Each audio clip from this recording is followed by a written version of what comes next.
بسم اللہ الرحمن الرحیم۔ آپ صلی اللہ علیہ وسلم نے مسلمانوں کو بار بار تاکید فرمائی کہ انما المؤمنون اخوہ، سارے مسلمان آپس میں ایک دوسرے کے بھائی ہیں، چاہے وہ کسی بھی قبیلے سے، کسی بھی خاندان سے، کسی بھی علاقے سے تعلق رکھتے ہوں۔ اس کی بار بار تاکید کیوں فرمائی؟ اس لیے کہ آپ جانتے تھے کہ مسلمانوں کے درمیان ایک بہت بڑا فتنہ یہ پیدا ہونے والا ہے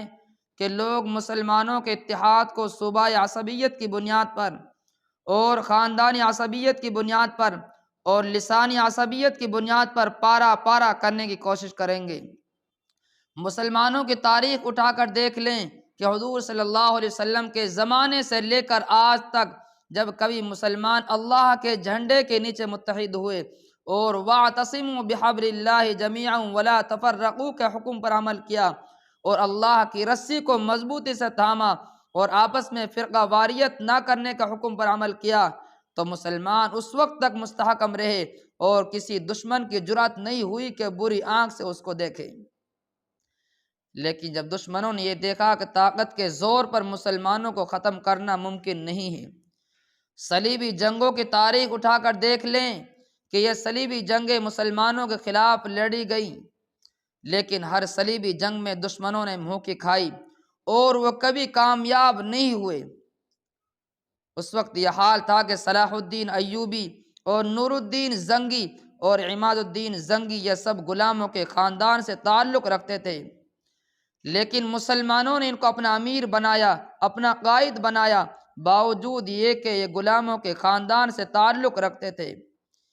اس لیے کہ یہ سب ان اکرمکم عند اللہ اتقاکم کے معیار پر پورے اترتے تھے، اس لیے ان کے جھنڈے تلے سب متحد تھے۔ نتیجہ یہ تھا کہ ہر قدم پر عیسائیوں کو شکست فاش دی۔ دشمنوں نے ایک عرصہ دراز تک جائزہ لینے کے بعد یہ سمجھا کہ مسلمانوں کی قوت کا راز ان کے اتحاد میں ہے، لہذا انہوں نے اس اتحاد کو پارا پارا کرنے کے لیے عصبیت کا بیج بویا۔ آپ کو معلوم ہے کہ جس زمانے میں خلافت عثمانیہ ترکی میں قائم تھی اور اس کا مرکز استنبول تھا، اس وقت سارا عالم اس کے زیر نگی تھا اور سب نے اس کو اپنا خلیفہ مانا ہوا تھا، اور اللہ تعالیٰ نے اس کو اتنا رعب ڈالا تھا کہ خلافت عثمانیہ کا نام سن کر دشمن تھرایا کرتا تھا۔ کسی کو یہ جرأت نہیں ہوتی تھی اس کی آنکھ میں آنکھ ڈال کر بات کر سکے۔ جب کبھی یورپ کے بڑے بڑے حکمرانوں نے خلافت عثمانیہ پر حملہ کرنے کی کوشش کی تو ہمیشہ منہ کی کھائی۔ آخر میں دشمنوں نے یہ چال چلی کہ عربوں سے کہا، تم تو عرب ہو، تمہارے پاس قرآن نازل ہوا تھا، تمہارے پاس نبی کریم صلی اللہ علیہ وسلم آئے تھے، تمہاری زبان میں اللہ تعالیٰ نے قرآن نازل کیا تھا،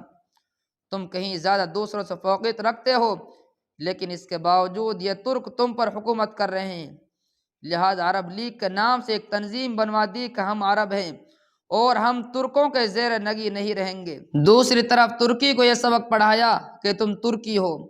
لیکن تم نے عربی زبان اختیار کر رکھی ہے، عربی رسم الختم اپنا رکھا ہے، حالانکہ عربی زبان کا تمہاری زبان سے کوئی تعلق نہیں،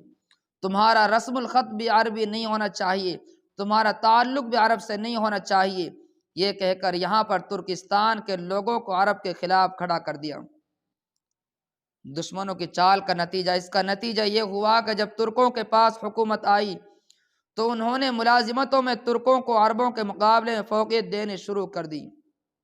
جس کے نتیجے میں عربوں کو یہ شکایت ہوئی کہ یہ ترک عربوں کو ملازمت نہیں دیتے،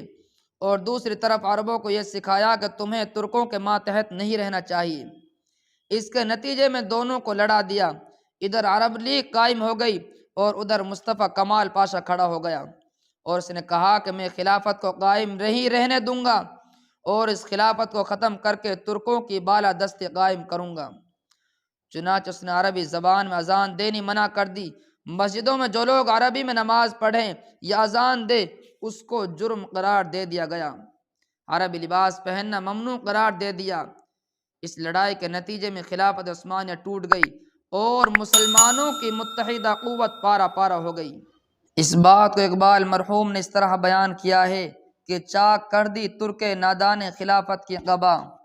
چاک کر دی ترک نادان خلافت کی قبا، سادگی اپنوں کی دیکھ اوروں کی عیاری بھی دیکھ۔ دشمنوں نے یہ چال چل کر مسلمانوں کو پارا پارا کر دیا۔ آپ اندازہ لگائیں کہ وہ خلافت عثمانیہ اتنی بڑی سلطنت تھی کہ جس میں سورج غروب نہیں ہوتا تھا، اس کو بے شمار حصوں میں تقسیم کر دیا۔ آج مسلمانوں کے 52 ملک ہیں، گویا خلافت عثمانیہ کو 52 حصوں میں تقسیم کر دیا، جس کے نتیجے میں مسلمانوں کی قوت پارا پارا ہو گئی اور دشمنوں کی چاندنی ہو گئی، اور انہوں نے مسلمانوں کو لقمہ تر سمجھ لیا۔ بہرحال یہ عصبیت اتنا بڑا فتنہ ہے کہ جو مسلمانوں کے سیاسی زوال کا بہت بڑا سبب بنا۔ اقبال مرحوم کہتے ہیں، ان تازہ خداؤں میں بڑا سب سے وطن ہے، ان تازہ خداؤں میں بڑا سب سے وطن ہے، جو پیراہن ہے اس کا وہ ملت کا کفن ہے۔ یعنی جو نئے نئے خدا بنائے گئے ہیں، ان نئے نئے خداؤں میں سب سے بڑا خدا یہ ہے کہ جو میرے وطن کا رہنے والا ہے وہ تو میرا ہے، اور جو میرے وطن کا رہنے والا نہیں ہے وہ میرا نہیں ہے۔ اس کا نتیجہ یہ ہے کہ ملت کا جو اتحاد تھا